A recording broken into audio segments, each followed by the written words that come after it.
Now, children are exposed to education if their parents are wise and healthy, i.e. if their parents are wise men and wise women, children get educated.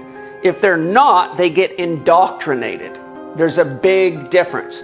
Our education system teaches people what to think, not how to think. If you study the history of our education system, Ken Wilber goes into this quite deeply if you want a resource. Our education system is still the exact system that was developed by warlords and plantation owners to control slaves. It was developed specifically to keep the kids busy so they could get more work out of the slaves, more hours out of them, and to train the children not to be creative, not to think for themselves, and to follow orders. That is exactly what your education system is today. We have radically altered our own evolved species behavior by artificially segregating children in same-age peer groups by expecting them to be indoors and sedentary for most of the day, by asking them to learn from artificial text-based materials instead of contextualized real-world activities, and by dictating arbitrary timetables for learning instead of following the unfolding of a child's developmental readiness. It is in this context that our fearless leaders in the U.S. Education Department make really broad statements about how children learn and how best to teach them. But making generalizations about how children learn based on their behavior in school is like making generalizations about killer whales based on their behavior at SeaWorld. Is it acceptable for me to teach students that slavery was wrong? I think it goes back to the part with critical race theory is that we can say this is what happened, and again, you probably know more about it than I do, Greg, and I think that's maybe even Maya and Laura's both, is that this is all new stuff, but in my opinion, here is what happened in our history, and we had people that were slaves within our state. We're not supposed to say to them, "How does that make you feel?" We can't, or does that make you feel bad? We're not to do that part of it. To say is slavery wrong? I really need to delve into it to see is that part of what we can or cannot say. And I don't know that, Greg, because I just don't have that. So I need to know more on that side. Wow. I'm sorry on that part. Yeah. I think with the 5 minutes running down, I understand the level of support I'll be provided from here on out. I appreciate your time. Thank you for meeting today. The teacher, Greg, was shocked. The superintendent of school is saying to an educator, basically, you can't say slavery was wrong. I said this many months ago. It was coming. Remember the Texas law I highlighted right here on Indisputable, where the Texas law said if you teach about the KKK, you cannot give deference in the teaching, meaning you cannot give a moral or ethical conclusion. You cannot show one side to be right and the other side to be wrong. I did not even know I was oppressed because dictator took that word out of our dictionary. George Orwell talks about in 1984, the importance of controlling the language. It's happening right now. They keep saying what you can say, what you cannot say. In North Korea, there's no word for depression because how can you be depressed in a socialist paradise? Therefore, simply, you don't even know the concept. So how do you fight to be free if you don't know you're a slave? So they don't tell us the slavery that we are in. And I think that's what is so bleak with North Koreans, because a lot of them don't even know that they are enslaved by dictator, and a lot of them think that Kims are gods, even till this day. I think there are two ways in which people are controlled. First of all, frighten people, and secondly, demoralize them. An educated, healthy, and confident nation is harder to govern. And I think there's an element in the thinking of some people. We don't want people to be educated, healthy and confident because they would get out of control. The top 1% of the world's population own 80% of the world's wealth. It's incredible that people put up with it. They're poor, they're demoralized, they're frightened, and therefore they think perhaps the safest thing to do is take orders and hope for the best. I know that my people were there. We don't write our history. It has always been handed down to us orally by our elders. Of course, the white man came and he writes history. In fact, you don't know anything about any place until the white man gets there. Like my husband always says, it's like saying, well, until the white man comes to any place, nothing lives. It's only when he comes and says, boof, I've discovered you, now you exist, which is ridiculous. Let's talk about nuclear weapons. Okay. Our viewers, some of our viewers may say, we cannot trust Iran. Mm-hmm. What are your thoughts? I mean, I don't think we can trust this country. I mean, what has this country done to the majority of the countries in the Middle East? You know, like, I don't think Iran's having nuclear weapons. I'm a pacifist. I don't believe in violence. But also, when we look at the legacy of imperialism and colonization in the Middle East, and we see the legacy of this country and all of the violence that it has not only created, but also created the capacity for. A lot of these weapons in the Middle East are completely brought in by the United States. A lot of Americans might take offense to that. You're an American. You don't sound like an American when you say that. You know what I mean? That's because I've read, you know, and I think that it's really important that we look beyond sort of these really simple narratives that we're told, whether it's about Muslim women, whether it's about the legacy of this country, and knowing that this country literally was built on the backs of black slaves and after the genocide of indigenous people. And I think there's a lot that we can be proud about, but I think that we shouldn't let that sort of blindside us for the realities of the situation. Things that are not comfortable for white people. They're not comfortable for them to talk about the possibility that Africans were here before the Europeans. So what do you do with the heads in Mexico that you find at San Lorenzo, at Tres Zapotes? What do you do with those? All right? You ignore them.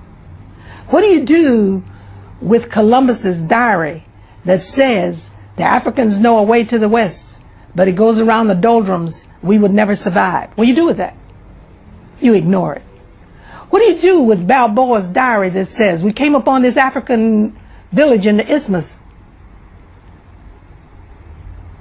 How did these Africans get here? What do you do with that? You ignore it. Why? To preserve the myth that the Europeans were here first.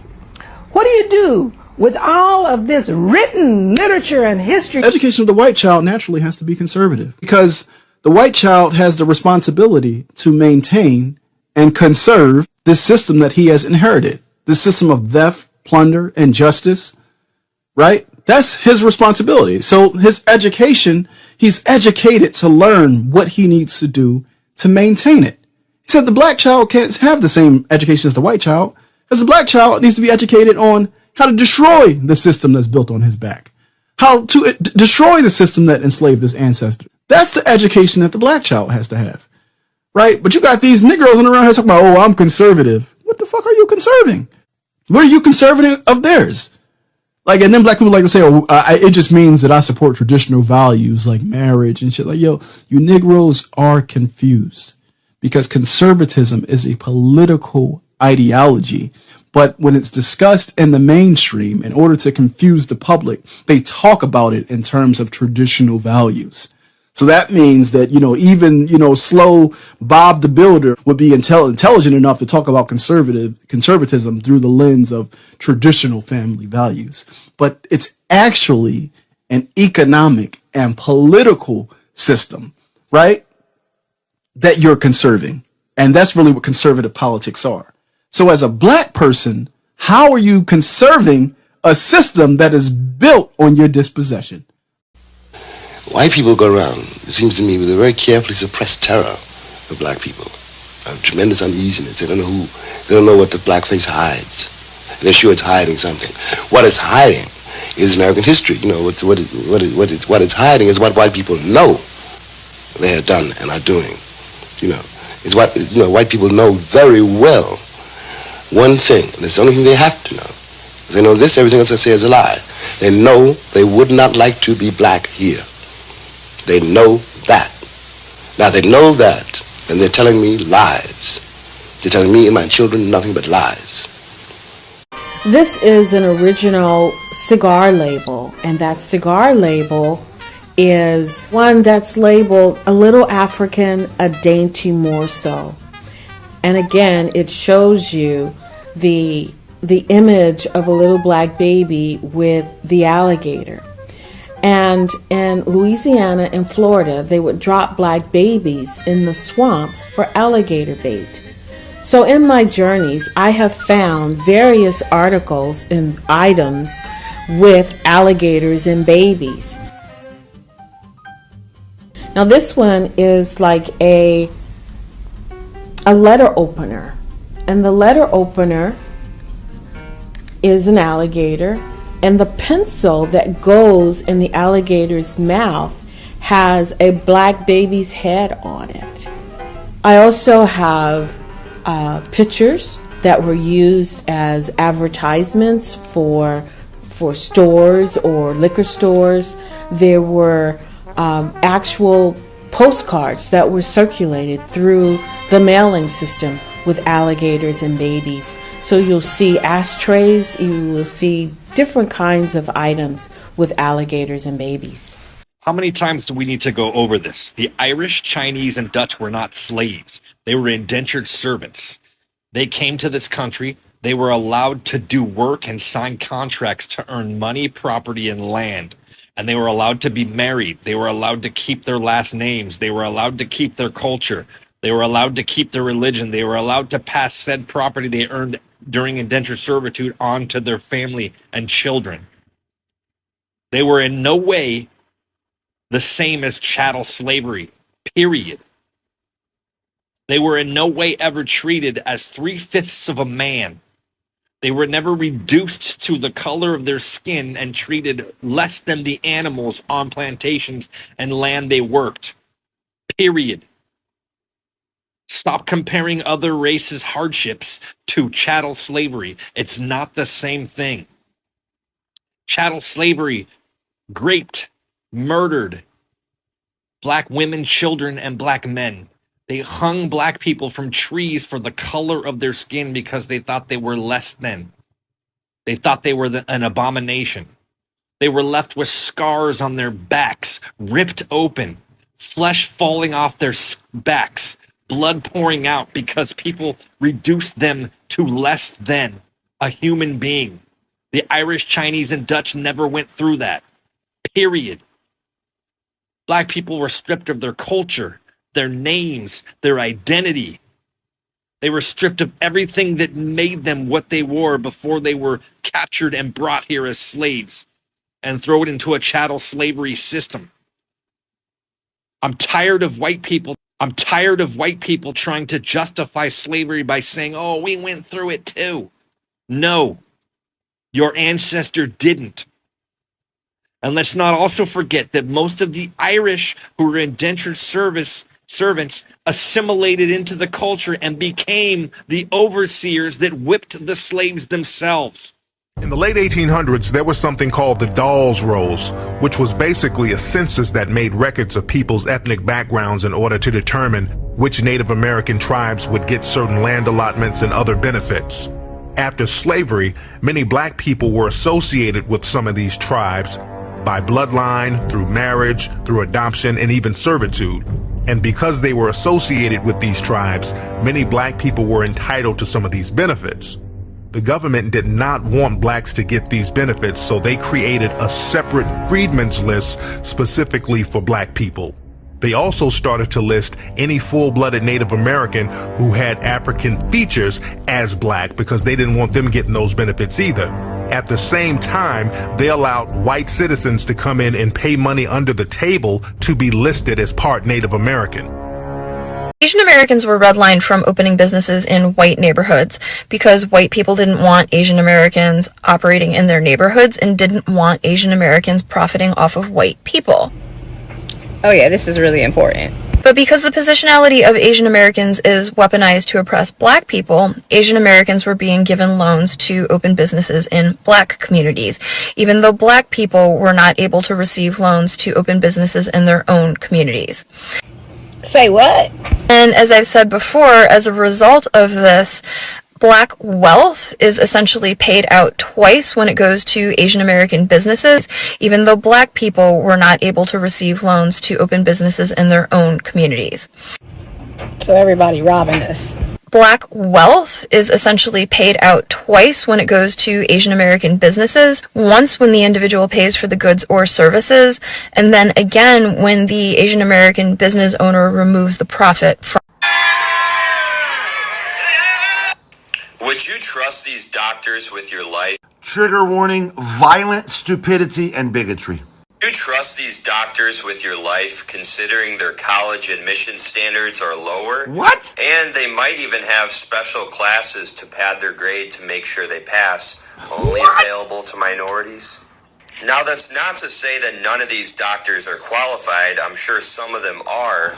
But are you confident that every doctor in that room got there by merit, that they have the work ethic, the intelligence, and the impulse control to do their job properly? So Dollar Store John Lennon got on the internet with his whole chest puffed out and spoke with such confidence into that phone while being loud, stupid, wrong, and racist. All because the video of black people graduating from medical school triggered him. And then he goes on to presume that they are most likely not even qualified to do the job that they just graduated from years of schooling to do. All because they are black. I need you to understand and unpack everything that happened in his white life that brought him to this conclusion. It started off with affirmative actions racist to white people, even though white women benefited from affirmative action more than any other group. But I bet you he's never questioned whether a white woman was a qualified doctor. And because we allowed that hateful rhetoric to continue, as if it was an educated argument, then it snowballed into this idea that people of color are getting into positions in colleges and places that they would not otherwise be qualified to get into. But since they're not white, they just get a free pass. And people where I'm from, they'll tell you that's not racist. I'm just telling you how it is. It's that affirmative action. And the irony of the entire thing is the hateful bigots making these arguments couldn't even accomplish what these black doctors accomplished. There is zero quantifiable data to back up their bigotry, per the fucking usual. But this is par for the course. These people will tell you racism in America isn't real. Don't trust black doctors because they're black and no other reason. And to make it even more ironic, if I were to talk to this bigot about, say, crime or poverty, he would run to the argument of, well, black people aren't graduating high school. That's why they're in poverty. Which is it, dum-dum? Are they getting free passes and graduating schools because they're black? Or are they not graduating schools because they're black, and that's why poverty exists higher in the black community than in the white community? Pick a fucking struggle, bigot. This is why, white people, that we in our community need to stand up and silence this fucking hateful rhetoric that goes on around us. If you hear it, shut it up. Because that rhetoric turns to violence, and your silence is complicity. Daniel Perry posted on Facebook that he might kill a few people on the way to work. Got in his car, ran a red light, drove into Black Lives Matter protests, and shot and killed the protesters because he felt threatened. And Governor Greg Abbott of Texas is thinking about pardoning him. Hear that, folks? In Texas, you can premeditate and target people. Get away with it. The nation. Poverty programs are a tool of the government for doing something they want done. They don't have anything to do with the lives of black people, and that's been recognized. There's an old African proverb. Before we can cure the disease, we must first diagnose it, and the disease is racism. Poverty is just one aspect of racism. Dr. King was not poor. He was killed. Muhammad Ali was not poor. He was deposed. Adam Clayton Powell was not poor. Nigger is not an economic condition. It's not an economic identity. It's a racial identity. Racism is our problem. Poverty is simply one aspect of it. 2 days after Dr. King was assassinated in Birmingham, Bobby Hutton was murdered in Oakland. Eldridge Cleaver was wounded in a battle with the Oakland police. And while Much has been made of Dr. King's assassination. The information concerning Bobby Hutton's assassination was the first. It was codified in what we call the slave codes. And the slave code said at that time defined how in the future all whites would behave and how blacks would behave. And that's why what they call the Southern ethics, where blacks could not challenge whites or raise his hand to defend himself against a white person. And in fact, white people were told that it was their duty, in fact, to suppress and severely handle blacks in order to enforce the status quo, or they themselves would be considered lawbreakers. Right. In other words, they violated the code, the white code. And see, in that time, what the code said is that every white must enforce this code. Every religious institution must subscribe to it. All levels of government must be responsible to it. Okay, it must be passed on through your social customs, Daryl, and also through your laws. I put a lot of those laws in the back of the book. Right. It was codified in what we call the slave codes. And the slave code said at that time defined how in the future all whites would behave and how blacks would behave. And that's why what they call the Southern ethics, where blacks could not challenge whites or raise his hand to defend himself against a white person. And in fact, white people were told that it was their duty, in fact, to suppress and severely handle blacks in order to enforce the status quo, or they themselves would be considered lawbreakers. Right. In other words, they violated the code, the white code. And see, in that time, what the code said is that every white must enforce this code. Every religious institution must subscribe to it. Black men run that game down. You number boys. Ain't another man on this planet referred to his best friend as homeboy, refer to his wife as mama, and refer to his house as a crib. Black men go all over the world in the military killing folks for this winch, but a cop shoot your mom in the back. You want to come home in March? What kind of fool baby boy is you? We hold these truths to be self-evident, that all men/women are created equal, endowed by their Creator with certain inalienable rights, among them being life, liberty, and the pursuit of happiness. The pursuit of happiness.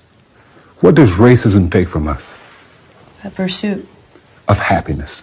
But what it can't take, as William E. Du Bois said, it cannot take our laughter, our defiant laughter. That we laugh in the face of these feeble attempts to reduce me to something that I will never be reduced to. And that's why I never referred to people as slaves. We were enslaved. We were never slaves. We never gave up our human right, our dignity as people. Why don't you? Willa and Ellen. Now, tell me what you know about people my color, brown-skinned, who were Indigenous people. to where? To what land? To America. All right now. And you know that as a little girls, right? Yes. All right. I just want to thank you both. Where did you say the Indians were from? Where you were? Abenaki up in Vermont. Up in okay, and we have Penobscot in Maine and Massachusetts. Yeah, okay. All right, ladies. Well, I want to thank you for that. You know, it's just good to know. Because I was born in the 60s. Yeah, they know. Yeah, we were taught that. You said everyone should know? Yes. All right, ladies. Yes. You girls, you're two good girls, and you got to stop bullying your little sister, your big sister. This country is home to more than 1 million Afro-Mexicans, yet these are marginalised and often forgotten communities. They represent around 1% of the national population. Mexico's 2020 census is the first ever to include Afro-Mexican as an ethnic category. Mexico's legacy of slavery began hundreds of years ago. The slaves in Mexico were in the places where there was mining. This town was founded around the year 1800, most likely by fugitive slaves who escaped to the coastal regions where they could survive on what they found here. Today, that original African culture still exists in a state dominated by indigenous tradition. Yet this stretch for Rosa Hernandez, the lead councillor of Santo Domingo Armenta, the Afro-Mexican experience is isolating. We're a vast minority in this country, so that's why many people have never heard of us. They think we're from another country. They don't consider you to be Mexican simply because you're black. But we are Mexicans, and it's only fair that they recognize us, that they value us as much as anyone else. As the Black Lives Matter movement around the world seeks change and equality for Black Mexico, the challenge for these communities is still at the point of showing they exist. One of the greatest known emperors of Morocco was a man by the name of Moulay Ismail. And he was the second ruler of the Alawite dynasty. His brother prior to him was the first ruler of the Alawite dynasty. The present rulers of Morocco to this day are descendants of the Alawite dynasty. This is Moulay Rashid. It says, Prince of Tafaleta, Emperor of Morocco and Fez, Moulay Rashid. First of all, let me say that this line, as you can see, they were brothers. And it was known as the Mulis or the Moulays. Now you heard sometime the Italian thing they call you Muli or Mulian is not derogatory. Moulay means my lord. And it goes back to the time when the Mulis were conquering Sicily and Italy and so on and so forth. As a matter of fact, I had a Sicilian woman tell me and my wife one day that she said that her grandfather told her that the best conquerors, the best rulers that Sicily ever seen was the Moors. Dirty facts about history that school probably didn't teach. In 1946, the United States government infected over 5,000 unwilling and unconsenting Guatemalan people with syphilis, a sexually transmitted disease. Most of the people infected were orphans, mentally ill people, prisoners, child and adult workers. In 2010, former President Barack Obama issued a formal apology to the president and the people of Guatemala. The victims of the experiment filed a $1 billion lawsuit against Johns Hopkins University, Bristol Myers Squibb, and the Rockefeller Foundation. The case was later dismissed by a federal judge. Look at this marketing campaign, right? You got all the girls, all the women in the hood right now putting Vaseline on their lips because that's what they think keeps their lips moisturized. Meanwhile, Vaseline is a byproduct of Shell, BP, these aggressive systems of capitalism where the waste products of that system is Vaseline. So when you refine oil, what happens is oil is refined and you have different levels of octane, all the way from crude all the way up to like kerosene, which is, you see it on the pumps where it's like 87 octane, 88 octane, 90 octane, jet fuel, which is kerosene. And then what you have that remains on these huge vats is you have this jelly that is just waste shit that they can't sell.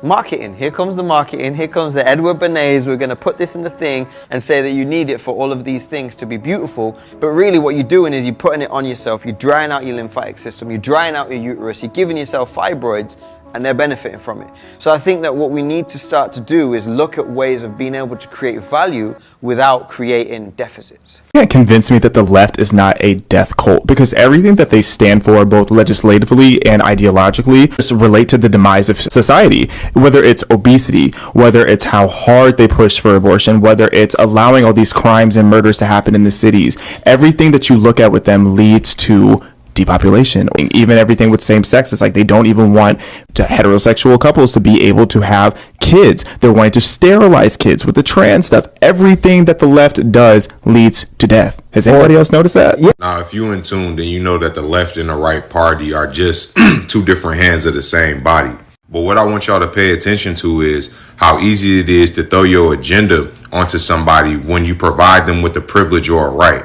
All three of those agendas, abortion, the trans, and the LGBTQ, are all promoting the disembodiment of the natural family. It seems as if what they're doing is in your favor, but in actuality, it's against you. These are the same things they've done with everything else. The pattern is create a problem, then create the solution, which is actually another problem on top of that. For example, they create a virus, then they create a jab to be the solution to that problem, but in actuality, it's just another problem. Don't be so focused on the worm that you forget that there could actually be a hook attached to it. And if you fall for the worm, they're gonna hook your every time.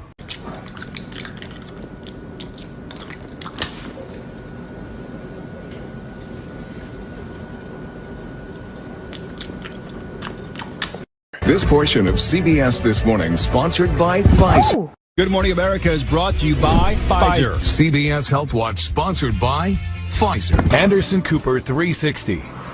Brought to you by Pfizer. ABC News Nightline. Brought to you by Pfizer. Making a difference. Brought to you by Pfizer. CNN Tonight. Brought to you by Pfizer. Early Start. Brought to you by Pfizer. I share some caution on this because we just don't know the long-term side effects of basically modifying people's DNA and RNA to directly encode in a person's DNA and RNA, basically the ability to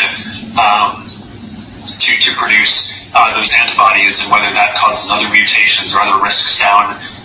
There's no law requiring a doctor to cure you when there's a cure available. You assume, because you're innocent, that he wants to cure you. Let's say you have diabetes, and I can cure you in 2 to 14 days of diabetes.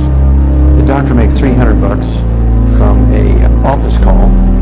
Actually, the pharmacist will make more money from the medications, right? But if he can treat you for 25 years rather than cure you in 3 weeks, he makes $750,000. So it's not unethical, it's not unlawful for him to treat you for 25 years.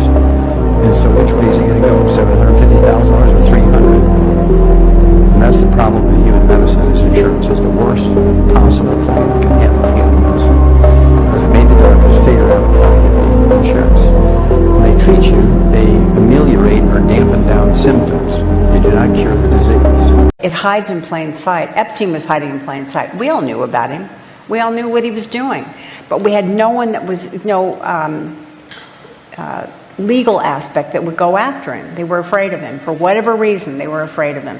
Look, y'all talk all that shit about R. Kelly. Beyonce was on that island where they was killing kids.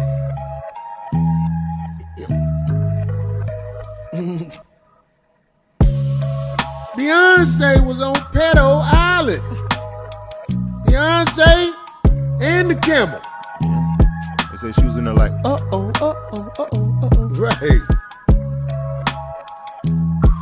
I hope I can go see her again. She was singing to little kids. If you like it, put your mouth on it.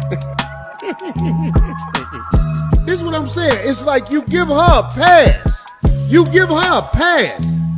She can have a concert and everything after she's a known participant on Pedo Island.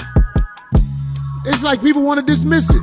That's why you can't tell me nothing about what the media say about nobody. Yeah, exactly. Because the media is going to make a bad guy out of whoever they want to be the bad guy. Beyonce and Jay-Z are linked to Pedo Island. What? Wake up! I'm collecting stupid little boys. Stupid little boys? Boys! We take them to Pleasure Island. Pleasure Island? No, it's... They never come back. Vacation on Pleasure Island. Pleasure Island? Yes, that happy land of carefree boys, where every day's a holiday. Ever been to Pleasure Island? You say it's a swell joint.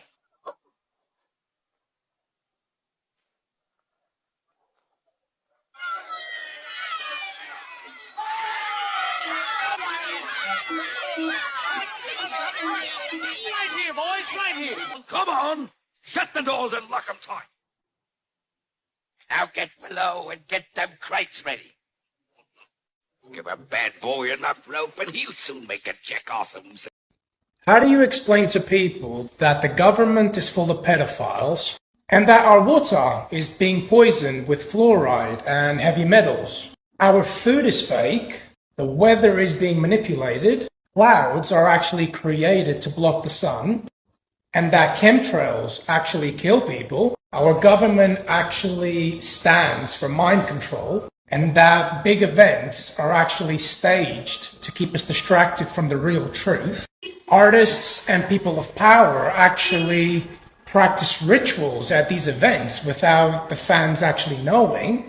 When a doctor gives you a shot, he actually gets a bonus.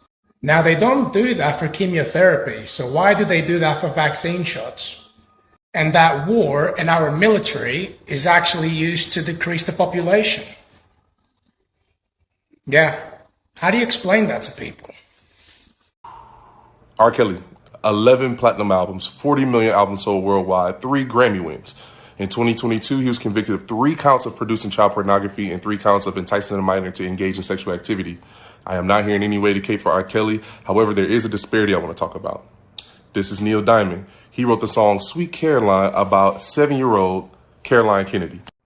He hadn't met her at the time, but what kind of good times never felt so good with a 7-year-old in mind? Yet you can still hear this being played at Fenway and other white people functions across the land. Elvis. He has a well-documented history of dating underage girls. He started dating Priscilla when she was 14, yet his biopic came out last year and it grossed almost $300 million globally. Steven Tyler, he's literally being sued right now for sexual assault allegations. He started sleeping with this girl here, Julia Holcomb, when she was 16. Yet I hear nobody talking about canceling Don't Want to Miss a Thing or Dream On. Jerry Lee Lewis married his 13-year-old cousin, bro. His 13-year-old cousin. Similarly, Kyrie Irving, due to some anti-Semitic sentiments, was forced to apologize and lost major sponsorships. However, people like Brett Favre, who misappropriated $77 million from the state of Mississippi, had nothing done to him. And Dana White, currently the president of the USC, was caught on camera physically assaulting his wife, and nothing. I'm not asking that black men be not held accountable like white men are, but I do think it's time to start talking about white men being held accountable like us. Maybe some exceptions, though. I mean, Elvis was a talented guy. Well, okay. Let me ask it differently. How good was Elvis? What Elvis did, he caused a lot of the populace, if you want, and usually when people say populace, they usually mean white people, to start listening to a lot of music that normally they wouldn't have been listening to. But to say that Elvis was so great and so outstanding, like they say, he's the king. I got in trouble because one guy asked me this question, and I said the king of what, and he got mad at me. I think Elvis person came along at the right time. Well, here was a white kid that could do rock and roll or rhythm and blues or whatever name you want to call it, and the girls could swoon over him. Nat Cole got in trouble in Alabama when the women swooned over him. And black people have been going out shaking their behind for centuries. And what the hell's unusual about that shaking the hips and stuff? And that's all Elvis was doing, was copying that. And he was doing our kind of music.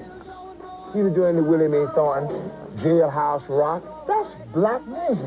So what the hell am I supposed to get so excited about, man? But I think all this stuff about saying he's the king and he's the... it's a piece of bunk. Sorry. Next question. Don't ask me no more about Elvis, because you got me enough trouble as it is. How do you feel about LGBTQ pushing their agenda on the youth? There is no agenda. You are speaking to the LGBT. I feel as though that's great. I feel as though every child should be gay. Yeah, I think every single child I'm actually on Earth. gay, and I'm studying to be a teacher right now, and I'm going to make every child in my class. Yo, I'm at fucking Winners, and this is what they're trying to teach the youths them? Fam, B is for bi, C is for coming out, D is for drag. Fam, fire that ball. If you want to be transgender, I don't even fucking have a problem with that, and nobody else does. Nobody cares. Here's what they care about. You shoving it in everybody's fucking face everywhere they fucking look, saying that you're the most protected class of society, and you're saying you're the most villainized. Well, the reason you're getting heat now is because now motherfuckers are getting to the point where they're running into schools and killing people because of the perceived hate that they're getting, when in reality you wouldn't even get the hate if you just leave the kids alone. This isn't hard to understand, but the reason they won't leave the kids, why won't they leave the kids alone? Why would a grown man dress like a woman? And because you don't ever see it the other way around. You don't ever see women dressed as men doing the fucking dances and shit. It's always fucking men dressed as women doing the fucking dances in front of kids. And the real shit is we have a whole infiltration of pedophiles doing this shit, and y'all motherfuckers are celebrating and enabling it, and it's bad. And people hate it. And guess what? They're not gonna fucking take it forever. Western society is a scam. Check this shit. You wake up early in the morning to go to work in order to pay for a house that you hardly live in order to pay for a car that primarily gets you to and from home to work and back. The government take anywhere from 30 to 50% of your wages. And then there's things like VAT, which means you get taxed on money that's already been taxed. Save up your whole working life for a pension. And at the end of it, the government will take 40 to 50% of that. And then in your old age, you're living off canned soup and bread and water. Mate, we're all getting scammed. Then you got your state pension, which you can't get until you're 130 years old. And even then, if you die before you get it, you can't pass it down to your kids. The government take it back. We're getting scammed. Mate, we're all getting scammed. How can you work like 40, 50 hours a week? Like 200 hours a month? You give your life to a corporation, a company. And then halfway through the month, you're struggling to get to the next payday. We're giving our life away for nothing. It's a scam. A few days back, a Reddit user, iBreakPhotos, shared a post where he claimed to have proof that Samsung was faking their moon pictures. He first downloaded a high-resolution image of the moon from the internet. He then went ahead and downsized it to a lower resolution. He did this to remove detail from the image. And then to further mess it up, he added a Gaussian blur. He then full-screened the image on his monitor and used his phone to zoom in and take a picture of the messed up moon image that was on his monitor. But as you can see, the image the phone created has a lot of this detail returned to it. So the argument here is that how can a phone shoot and create detail that is not even there? If it does it, doesn't that make the image fake? Now the counter argument to this is that Samsung is just enhancing what it cannot optically see. That is what machine learning and AI are supposed to be doing, right? There is validity to both arguments, and you'd be stupid to dismiss either as hate or fanboyism, because the truth is not so simple. Stefan Marinov was the leader of the European free energy movement. In 1997, he made tremendous strides in the technology. Before he could develop his first prototype, he fell out of a window. Dr. John Mullen, a nuclear physicist, used to work for McDonnell Douglas, one of the largest military contractors in the world. He died of arsenic poisoning in 2004. His girlfriend was originally a suspect, but she was found dead in her apartment shortly after. There are no more suspects, there is no investigation, there will be no trial. Dmitry Petronov invented a plasma battery that powered his home for 14 months. In 2010, he went to a bakery and was never seen again. Zachary Warfield was another inventor who developed his own plasma battery. Warfield visited Petronov to exchange information. That same year, Warfield died in a strange boating accident in Washington, D.C. Eugene Molov was a physicist and expert in cold fusion.